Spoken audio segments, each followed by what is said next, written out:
സങ്കീർത്തനം 2. കർത്താവിൻ്റെ അഭിഷിക്തൻ. ജനതകൾ ഇളകിമറിയുന്നതെന്തിന്? ജനങ്ങൾ എന്തിന് വ്യർത്ഥമായി ഗൂഢാലോചന നടത്തുന്നു? കർത്താവിനും അവിടുത്തെ അഭിഷിക്തനുമെതിരെ ഭൂമിയിലെ രാജാക്കന്മാർ അണിനിരക്കുന്നു. ഭരണാധിപന്മാർ കൂടിയാലോചിക്കുന്നു. അവർ വച്ച വിലങ്ങുകൾ തകർക്കാം, അവരുടെ ചങ്ങല പൊട്ടിച്ച് മോചനം നേടാം. സ്വർഗത്തിലിരിക്കുന്നവർ അത് കേട്ട് ചിരിക്കുന്നു. കർത്താവ് അവരെ പരിഹസിക്കുന്നു.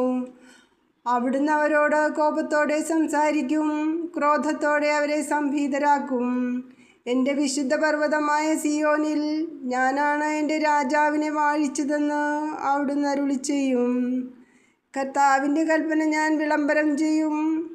അവിടുന്ന് എന്നോട് അരുളിച്ചെയ്തു, നീ എൻ്റെ പുത്രനാണ്, ഇന്ന് ഞാൻ നിനക്ക് ജന്മം നൽകി. എന്നോട് ചോദിച്ചു കൊള്ളുക, ഞാൻ നിനക്ക് ജനതകളെ അവകാശമായി തരും. ഭൂമിയിലെ അതിരുകൾ നിനക്ക് അധീനമാകും. ഇരുമ്പ് ദണ്ടുകൊണ്ട് നീ അവരെ തകർക്കും, മൺപാത്രത്തെ എന്ന പോലെ നീ അവരെ അടിച്ചുടയ്ക്കും. രാജാക്കന്മാരെ വിവേകമുള്ളവരായിരിക്കുവിൻ, ഭൂമിയുടെ അധിപന്മാരെ സൂക്ഷിച്ചുകൊള്ളുവിൻ.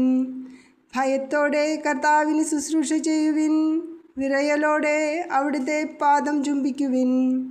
അല്ലെങ്കിൽ അവിടുന്ന് കോപിക്കുകയും നിങ്ങൾ വഴിയിൽ വെച്ച് നശിക്കുകയും ചെയ്യും. അവിടുത്തെ കോപം ക്ഷണത്തിൽ ജ്വലിക്കുന്നു. കർത്താവിൽ ശരണം വയ്ക്കുന്നവർ ഭാഗ്യവാന്മാർ.